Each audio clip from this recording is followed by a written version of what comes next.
There it goes. All right. Let's get rocking and rolling. Thanks. Oh my God, look at we're at 18 people. That's impressive. Very impressive. Um so, good job, guys. All right.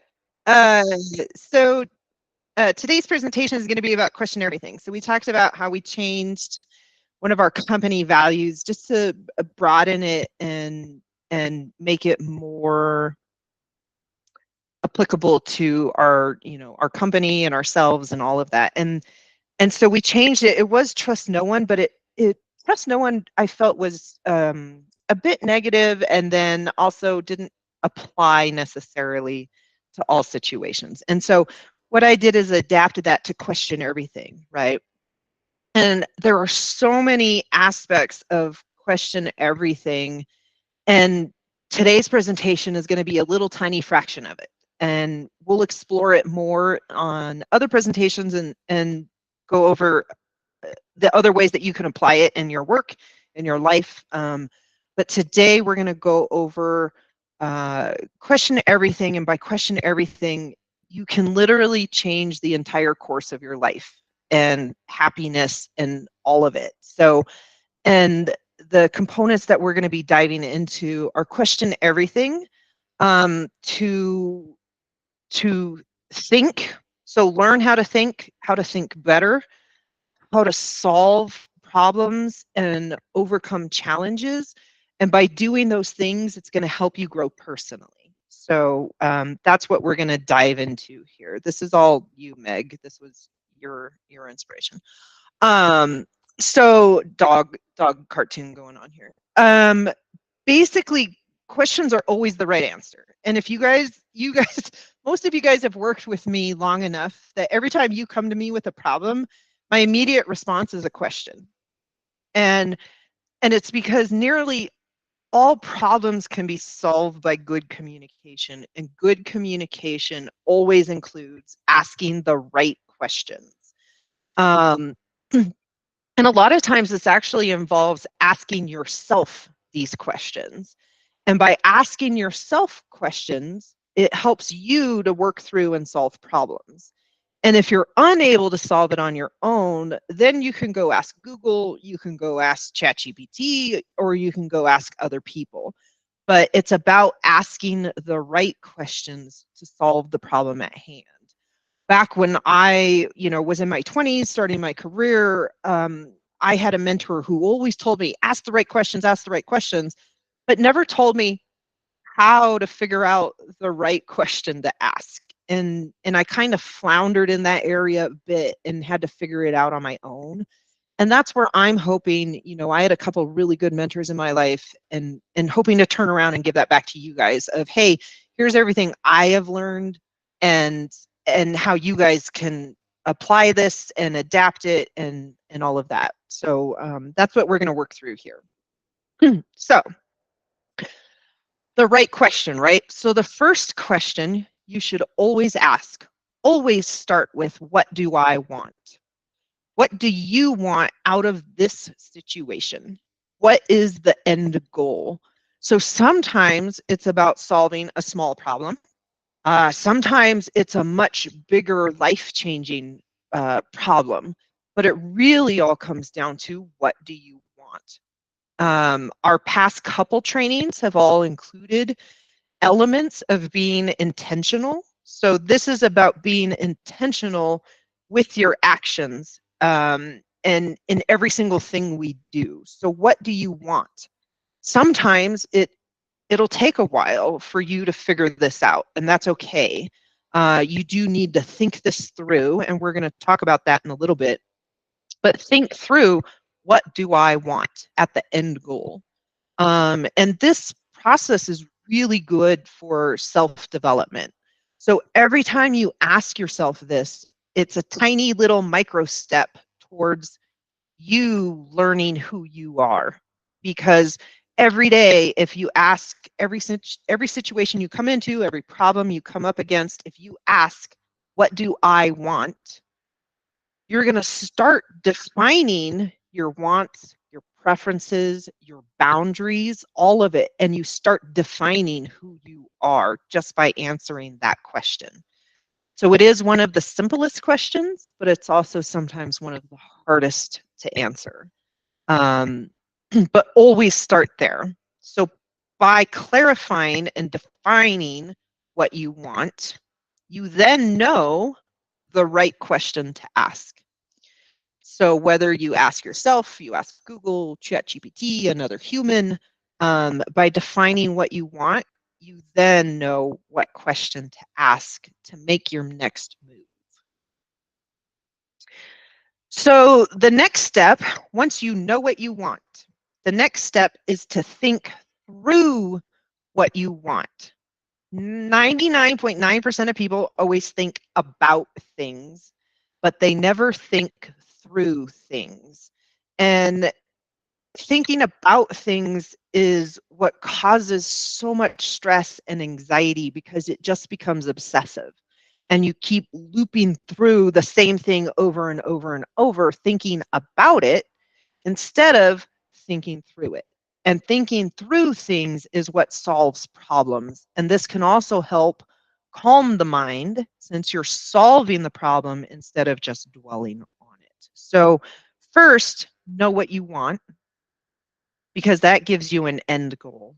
And once you know the end goal, thinking through all the different ways that you can get to that end goal, taking into consideration any limitations, any circumstances, this is where you can apply that what could possibly go wrong game, right? I love to play this game. What could possibly go wrong? Because you know what you want, you come up with all of the ways to get it, and then you play through those scenarios. So think through them, play through all of those scenarios and what could possibly happen or what could possibly go wrong. And then select the scenario you want to happen. And this is literally taking control of your life. And if you don't, somebody else will. And so that's where it's so important to know what you want, play through the scenarios, have, I always joke about having a plan A, a plan B, a plan C, a plan D, because I thought through all the different scenarios and all the scenarios that I'm okay with happening and what I'm going to do in response to if it goes route A, route B, route C, right? So what this allows you to do is then be intentional with your questions around how to make that scenario happen. So if I want scenario A to happen, I need to ask the right questions to get the information I need to make the decisions and take the actions, right? So asking yourself questions, or if needed, asking others questions to get the information you need.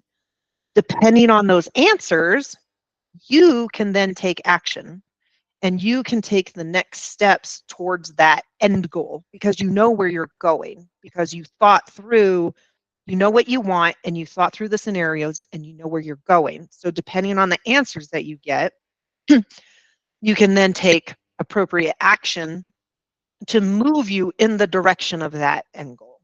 And sometimes this is a one-step thing. They answer a question, you answer a question, you take the one step and you're done. In life goals, sometimes this is a multi-year process of, okay, so the first step is I need to make X amount of dollars. My end goal is to buy a farm. But in order to get to the point that I have enough money to buy a farm, I need to make certain types of money and I need to get certain types of animals or equipment or whatever. So it's right. So it's breaking down what you want and then asking, what do I need to do to get there?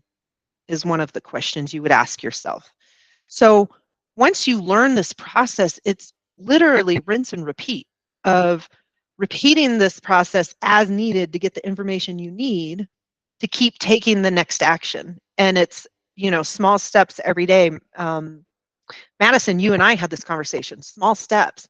Even if it's not every day, it's every week. So small steps towards that end goal is how you move forward. So you keep taking those little actions. And if you take little actions every day, they add up to reaching that bigger goal and getting you to that end point. Right?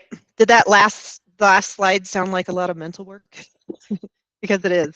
Thinking is hard.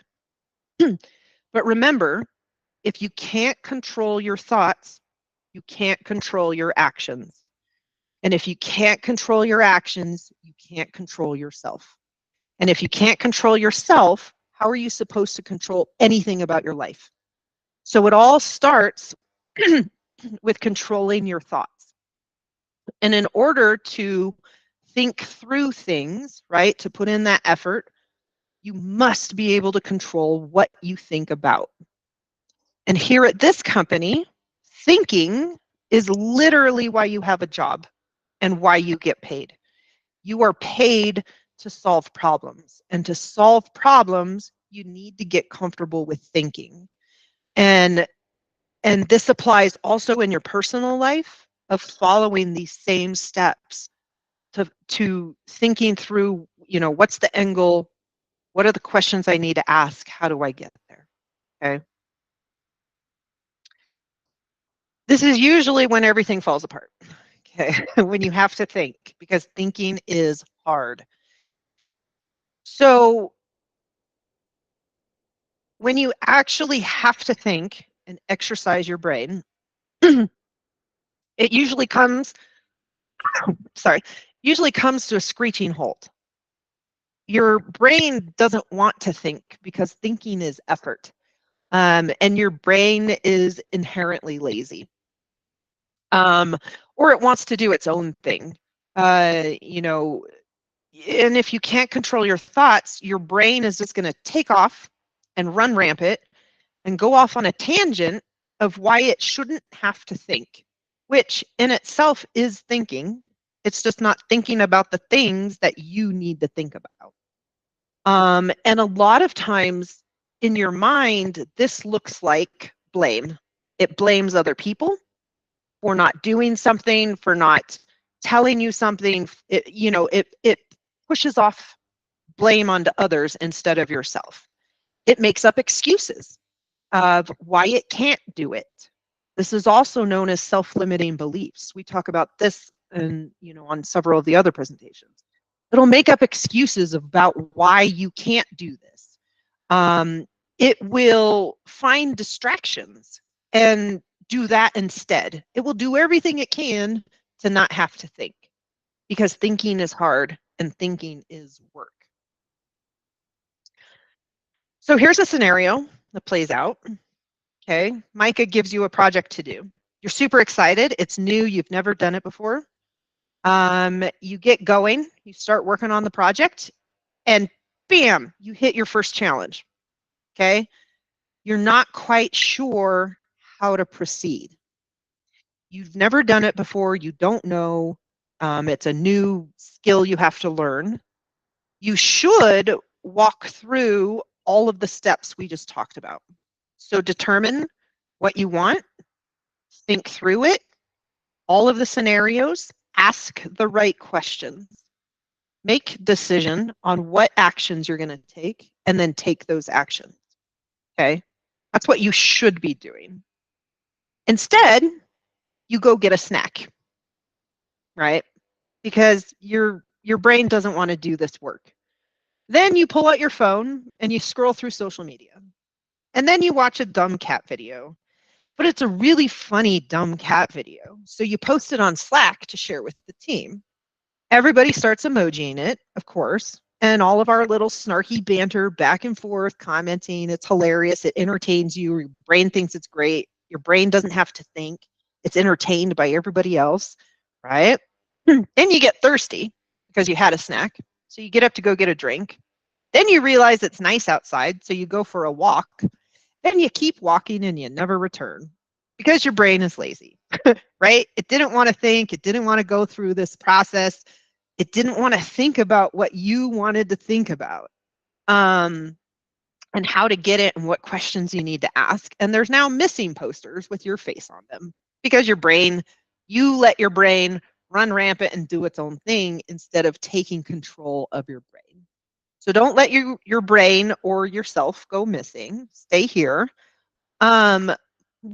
Reality is more often than not, people get stuck and just stop and go work on something else.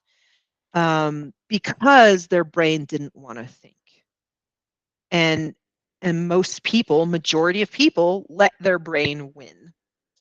And the score is going to end up 5,483,200 and whatever, 17. And you, a big fat 0, because your brain won, because you let your brain win. So the key to all of this is to get control. So you need to get control of your thoughts and get control of your brain.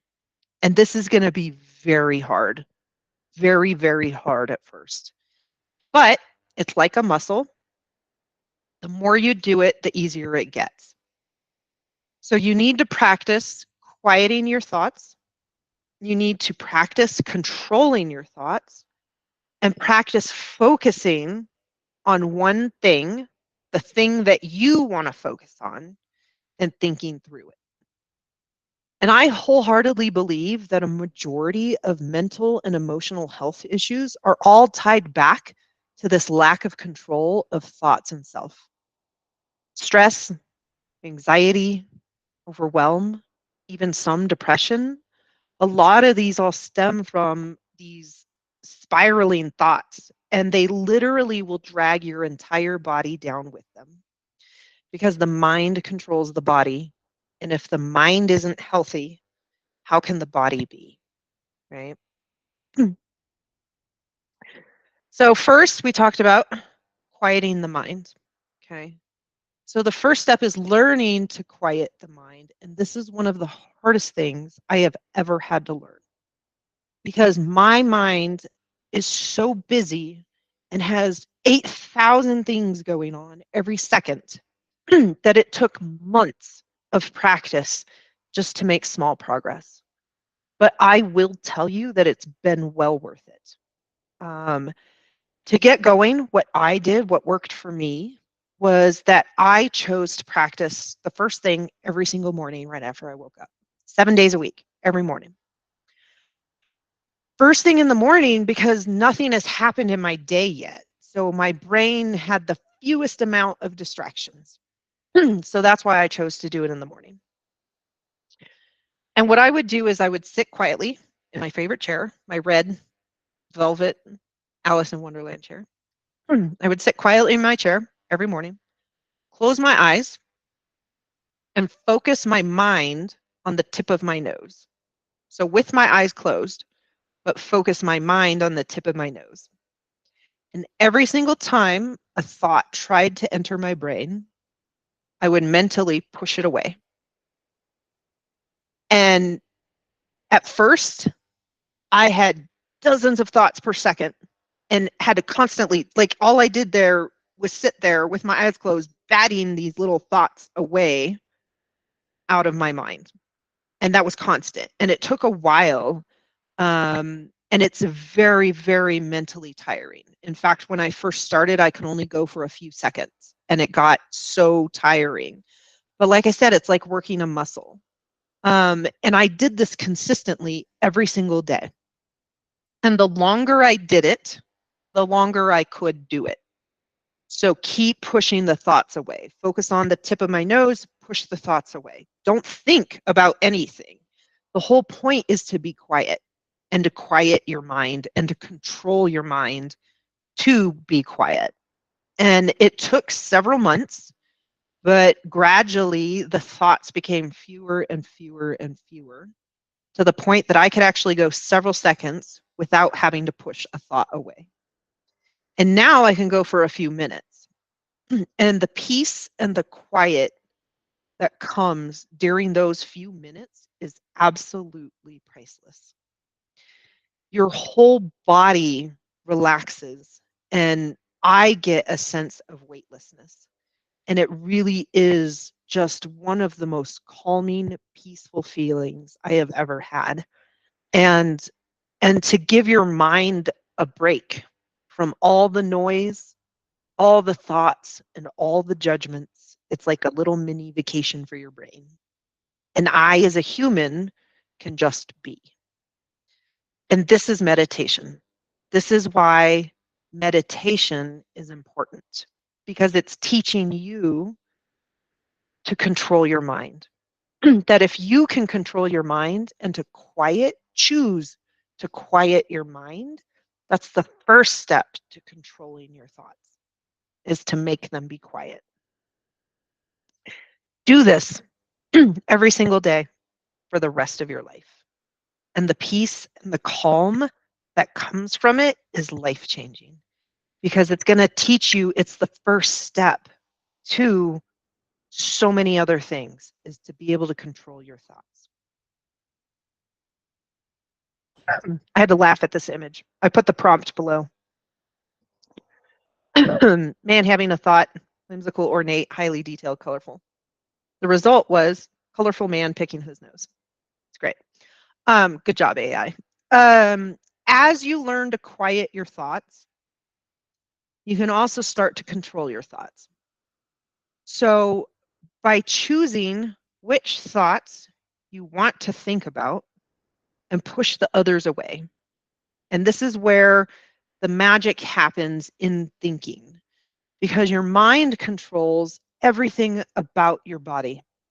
You can control your thoughts, you can control your feelings, you can control your actions. You choose. So you are in control. So once you get control of your thoughts, you can then choose, do I really think that way?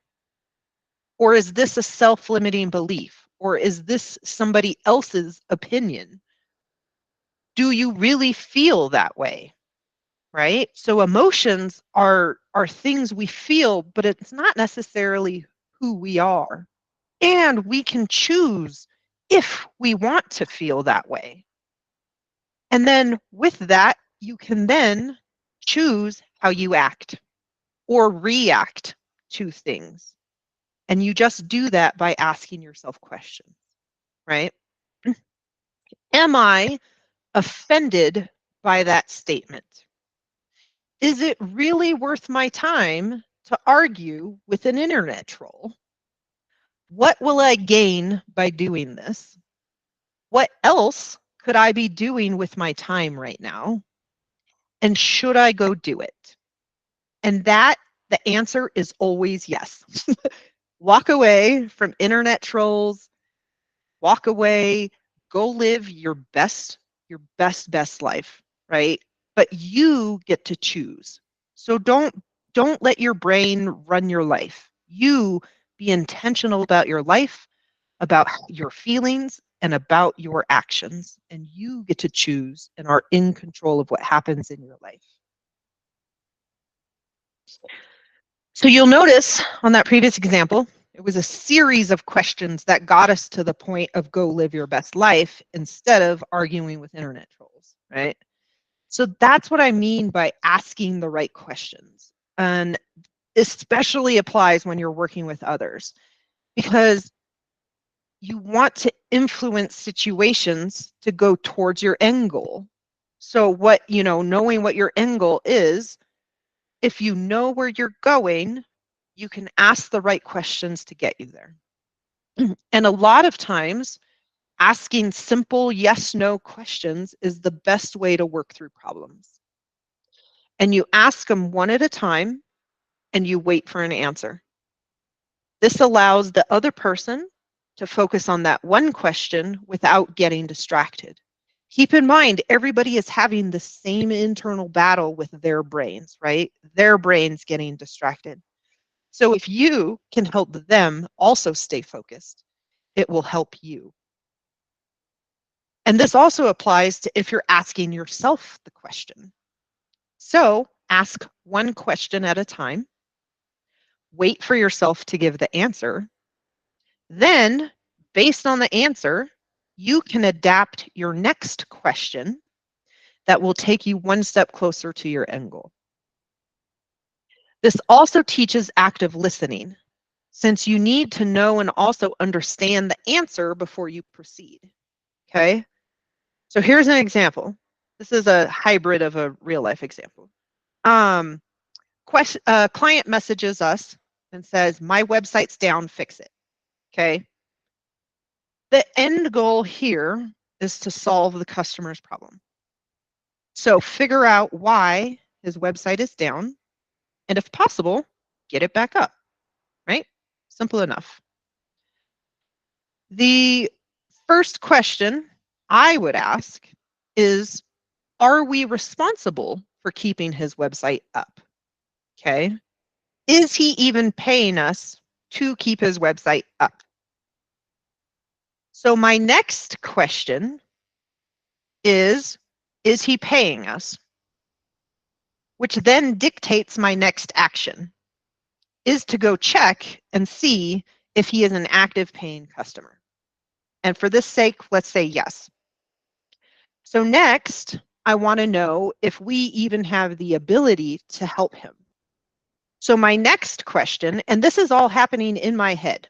So my next question is then going to be, do we have access to his website hosting and website files to even be able to help him? Okay. So then my next action is to go check our hosting accounts and see if he's supposed to be hosted with us. And for this sake, we will say yes. Okay. Any guesses on what my next question will be? Nothing. Okay. So my next question, and maybe this is a little technical, but my next question is going to be, is the website hosting the actual problem? Right? And if you'll notice, these are all yes, no questions to myself. So my next question to myself is the hosting the actual problem? And for this case, I'm going to go check the hosting and see if there are any trouble with his account on our hosting platform. And for this case, yes, there is a problem with his hosting. Okay, the next question is, what is causing the problem? And in this case, a sub account was deactivated. So what's my next question to solve this problem? It's going to be, can we reactivate the sub account? Okay, and the answer is yes. My next question is going to be how? How do we reactivate an account? So my action item is going to be researching how to go reactivate an account. And in that process, I learned that we have to submit a support ticket. Okay. So through these yes, no questions, and this whole process mentally took me less than a minute. Okay. The little action items took 30 seconds, a minute, but here I'm still under 5 minutes in problem solving this whole situation. So the next question is going to be, how do we reactivate the account? And in this case, I need to submit a support ticket. So my action is then going to be submit a support ticket. Okay. Then making sure that support ticket is completed, making sure the site is back up, and then of course communicating and notifying the client that this problem was resolved. But that all in all took 5 minutes. And that's just one way to work through and asking the right questions to help you solve problems. It's breaking it up into tiny little bite-sized pieces instead of getting overwhelmed with the bigger problem itself. It's breaking it down into yes, no questions to lead myself down the path to that end goal. So that's just one example. But this is where we get into real growth, and that is overcoming challenges. And it's hard to do until you learn to control your thoughts and focus.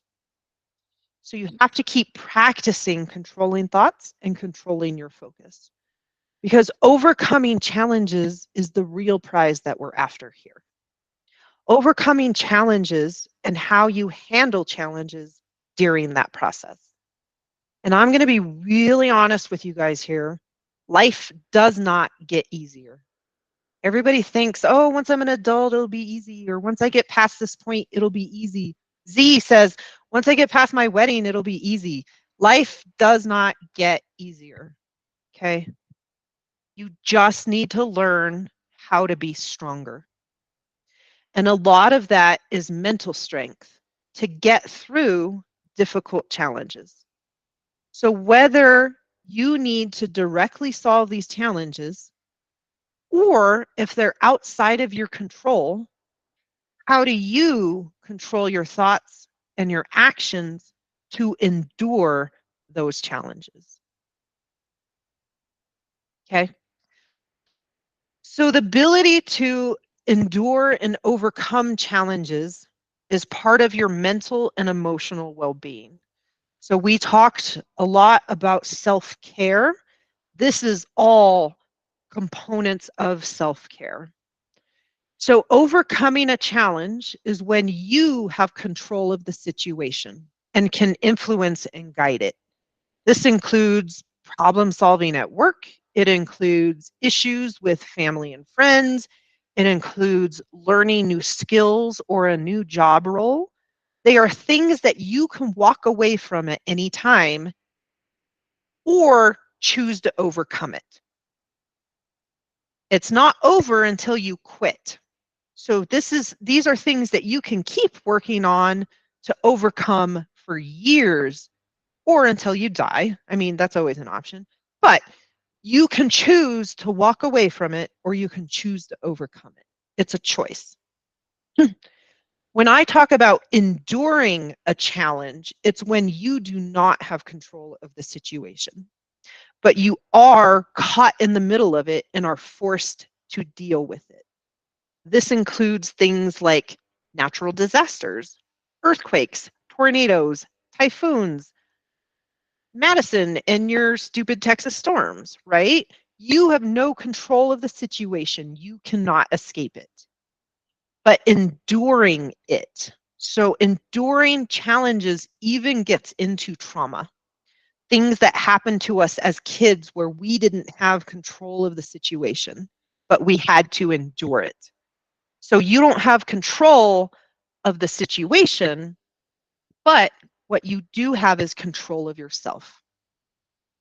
And you can control how you act and how you react and how you deal with it. So know the difference when I say overcoming versus enduring. So ultimately, these skills to overcome or endure a challenge are not something you are born with. These are things you can only gain, these skills, or you can only gain by actually overcoming and enduring challenges. They are experiential. And if you opt not to overcome a challenge, you will not gain those skills. The more you go through and the more you experience, the better you get at it. And the more likely you are to come through these, overcoming, enduring, overcome these, and get stronger, healthier, and happier. And this is what is called resilience, right? That you come through it, that you experienced, and you got better because of it. And the ability to adapt to adversity, trauma, and stress comes from overcoming and enduring. There is no other way to gain resilience except to go through the shit.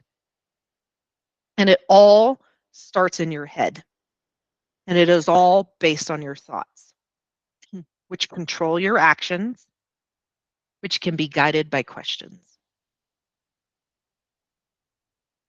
So whether you believe you can or you can't, you are right.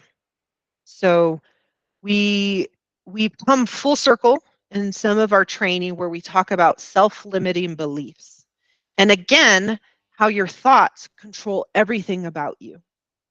And when you add up having an end goal with intentional thoughts, with the right questions, with decisive actions, and you overcome those challenges, even if small, what happens is you start to believe in yourself, that you can overcome anything, especially now that you know the formula, right?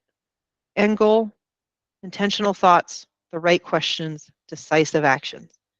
You know the formula to overcome those challenges, and you become more confident and you start to take on bigger challenges and you start succeeding more in life, in projects in general, because you grow your confidence more and more with every single challenge you overcome, because you are now fully believing in yourself that you are capable of overcoming these challenges.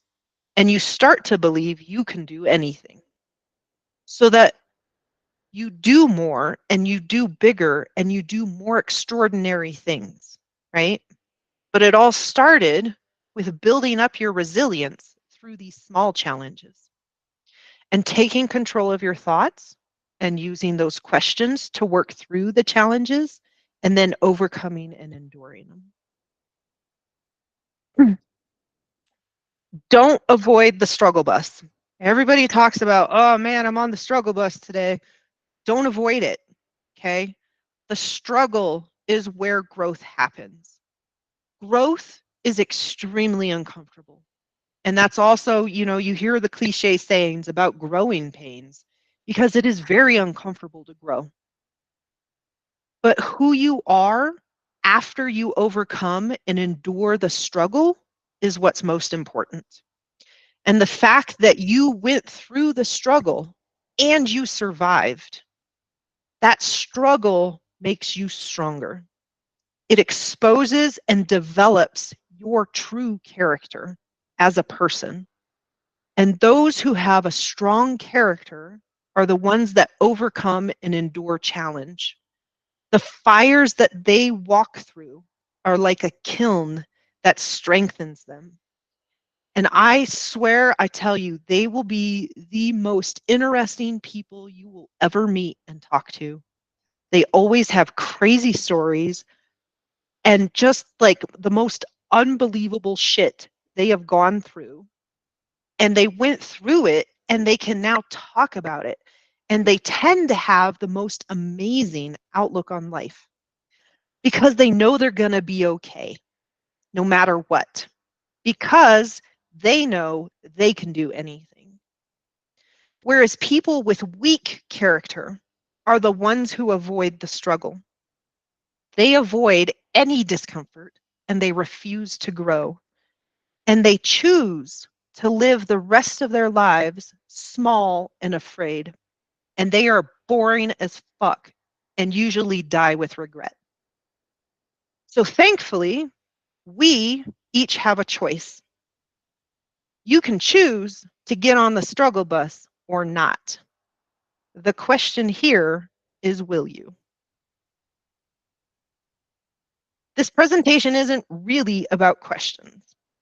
This presentation is about how to optimize and grow as a person by using questions to help guide you through that growth. And as cliche as it is, it really, really, really is about the journey.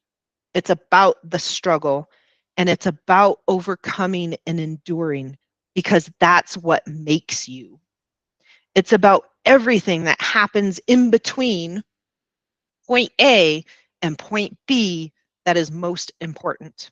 Because in the middle is where learning happens. And in the middle is where growth happens. And this is where you become who you are capable of becoming. And asking the right questions will help guide you down that path. So I can't give you answers, but I can help you ask the right questions so that you can grow and you can find them. My role here at this company is to facilitate the personal growth of team members. And that means each and every single one of you, so that you can be your best and that you can do your best work. And that's it. That's my job. I'm not here to give you answers. I'm not here to do your work for you. Even when it gets too hard, I am here to help you learn to find answers on your own, to learn how to overcome and endure challenges, to learn how to work through them so that you can grow as a person. And when you hear me say, If this doesn't work, escalate it to me. That does not mean I am going to do the work for you. Okay. That means I am going to work with you to help you figure out the right questions that need to be asked and what actions then need to happen based on the answers to those questions. So do not push off hard tasks on other people. You need to own that shit and you need to overcome it and you need to solve it. The work is here for you to use as a vehicle to learn. Okay. Your job here is not really to complete the task for the sake of producing. Your job here is to learn to create a process, refine that process, and to problem solve as you run into issues. It's to overcome these challenges as they arise and get to the end goal of that task.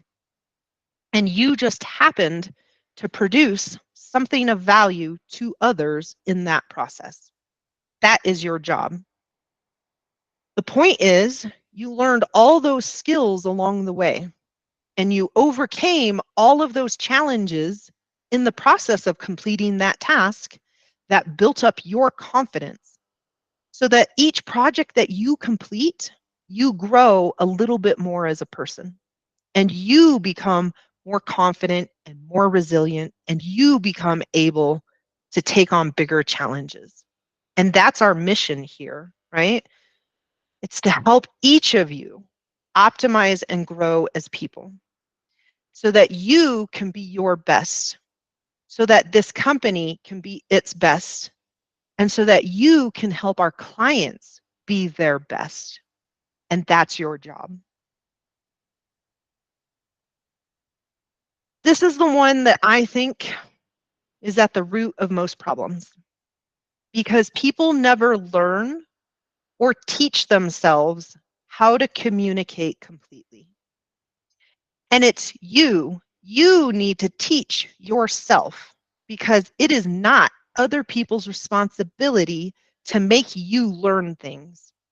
You are your own responsibility, and you are responsible for your learning. And communication is one component that is a contributing factor to people not being able to level up their lives. They never taught themselves or learned how to communicate what they want. Not to themselves and not to others. And this is critical in if you want to change your life. You have to be able to communicate what you want and what you need. So if you don't, you will never truly get what you want or what you need, and you get stuck. You will get stuck on projects, you will get stuck in work, and you will get stuck in life in general if you can't learn to communicate. So again, we go back to know what you want. So in order to communicate what you want and what you need, you have to communicate, right? Or you have to know what that is so you can communicate it. And then know how to communicate that effectively so that you can get it. And this comes down to be specific. Stop being vague. Know what you want, tag the person you need it from, and state specifically what you need.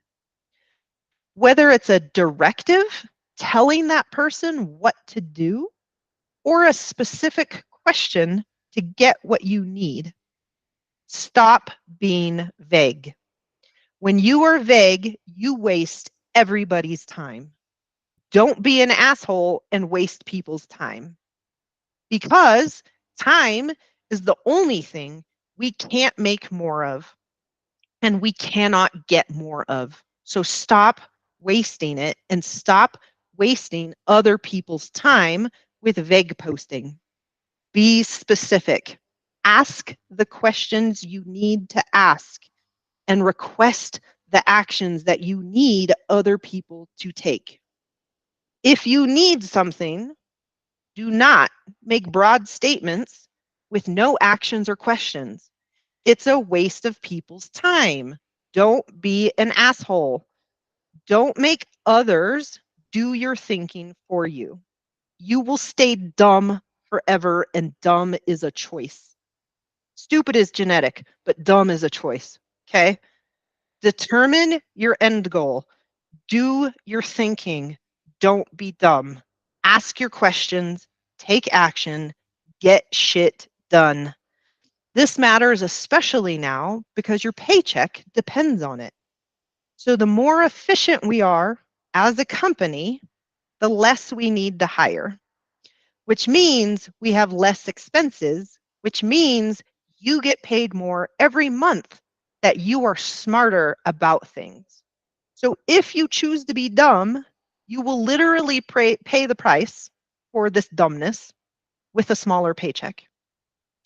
And your teammates will pay the price for your dumbness. And you bet ya somewhere along the line that they're going to catch on to this dumbness and call you out because they're tired of paying for dumbness. So don't be dumb. Think. Ask the right questions. I want you all to be smart asses, not dumb asses. Okay? So that's it. Think. Ask the right questions. Be specific. Ride the struggle bus and don't be a dumbass. With that, any questions? Depends. Are dumb questions allowed? Just kidding, Wait, Micah. wait. The saying is there is no such thing as a stupid question, only stupid people. Okay. Well, I guess it doesn't apply for me because I'm both. But I lost my point there. I'm gonna get back to you when I get You got my distracted. my question. Your brain ran away. Yeah. Oh, All right. Does this make sense to everybody? How important it is to be able to control your thoughts and how big of an effect it can have on your life? Good. Awesome. Okay. Are you using any meditation app? No, because I give myself self-responsibility. I don't want to rely on a crutch. And so while it may be a slower way or a slower method, self-conquering is a big thing for me. And so that's self-conquering, so being able to without an app. The other thing is a lot of people have a hard time with silence. And I think that's where the apps come in. People have a hard time with silence. And, and so it's getting used to the silence, right? Get comfortable with being uncomfortable. So, yeah, I don't use an app. Anybody else? Good. All right. Well, thank you everybody for joining me on a Friday. If you want me to yell at you again in this presentation, I'll post the recording and you can just play it on replay. Don't be a dumbass. Ride the struggle bus. Just remember those things. And so this weekend, practice meditation as your homework for the weekend. So that's it, guys. Thanks for coming. Thanks. Thank you, everyone. you, Micah. Thanks,